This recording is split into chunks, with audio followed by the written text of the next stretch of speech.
안녕하십니까. 유한타증권에서 철강업종 담당하고 있는 이현수입니다.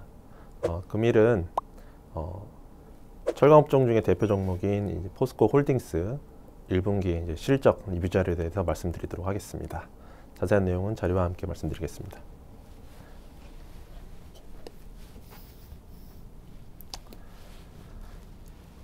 매출액과 영업이익을 간단하게 이제 말씀을 드리면 1분기 매출액은 약 한 21조, 그리고 영업이익은 약 2.3조 원 정도를 이제 달성을 했습니다.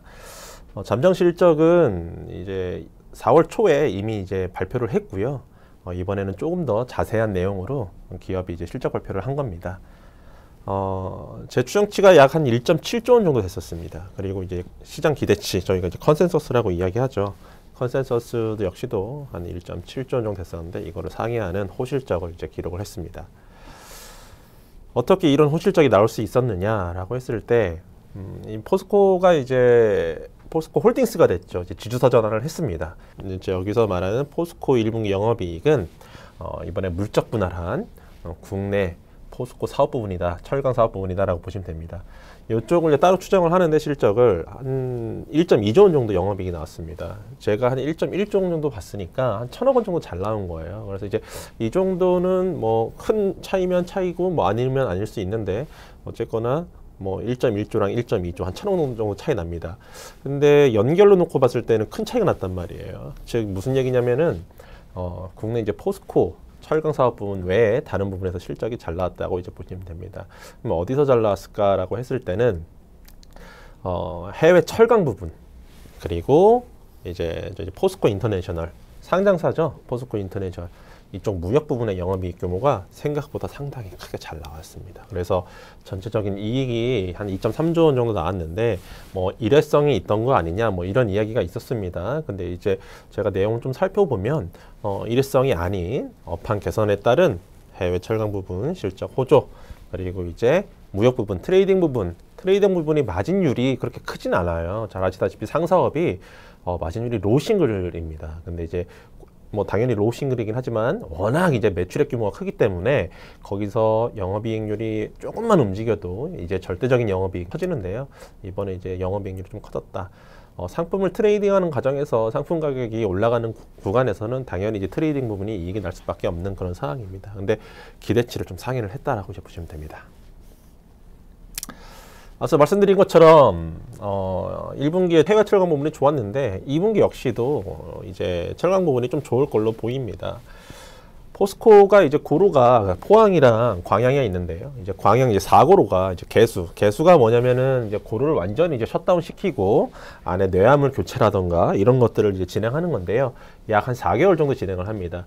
지금 2월부터 6월까지 지금 진행 중인데 이런 것 때문에 이제 포스코가 원래는 분기에 한 900만 톤 정도 내외에 이제 생산 및 판매량을 하는데 1분기도 한 840에서 850만 톤 정도, 2분기도 한 840만 톤 정도 이제 기록을 할 걸로 보입니다. 이제 3분기, 4분기 갈수록 생산량 판매량이 회복이 되면서 하반기는 분기 평균으로 한 900만 톤까지 올라갈 걸로 보고 있습니다. 원래는 2분기에 실적이 그렇게 많이 안 좋을 걸로 좀 예상을 했었어요. 왜 그러냐면 이제 원료탄 가격이 많이 급등을 하고 이러면서 원재료 투입 원가가 상당히 많이 올라갈 걸로 봤었거든요.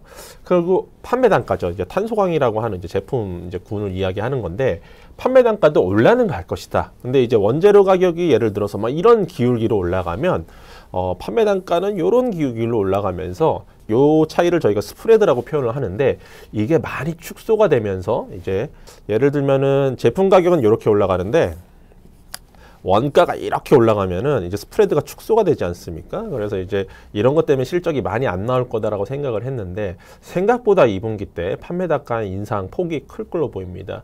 유세도 이제 나왔지만은 자동차 업체들과 이제 2분기 때 자동차 강판 협상을 되게 긍정적으로 마친 것으로 파악이 됩니다. 그래서 당초에 이제 제가 예상했던 수준보다 높은 가격에서 협상이 타결이 되면서 이런 것들이 2분기 실질적인 판매 단가 인상폭을 크게 만드는 요인이다라고 보시면 됩니다.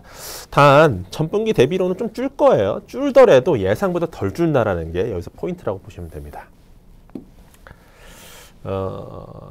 중국이 지금 상당히 안 좋습니다. 중국이 상황이 어떠냐면은 코로나 상황 이제 모두 알고 계시지 않습니까? 그래서 중국이 이제 상하이가 지금 코로나 때문에 이제 도시 봉쇄가 약 한 1개월 동안 지금 유지되고 있는 상황이고, 최근에는 이제 베이징까지도 이제 그런 뉴스가 이제 나오고 있습니다. 그런데 이제 철강 업체들은 생산량을 늘리고 있는 상황이거든요. 그러다 보니까 생산은 늘고 수요는 받쳐주지 않으면서 지금 중국의 수급상이 상당히 안 좋습니다.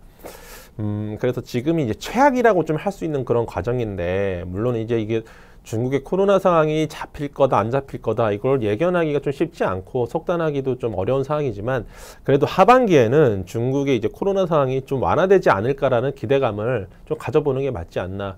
이게 지금 이 상황이 계속 연말까지 간다라고 했을 때는 정말 좀 어려운 상황일 텐데, 그래도 이게 좀 완화된다라고 좀 가정을 저는 깔고 있습니다.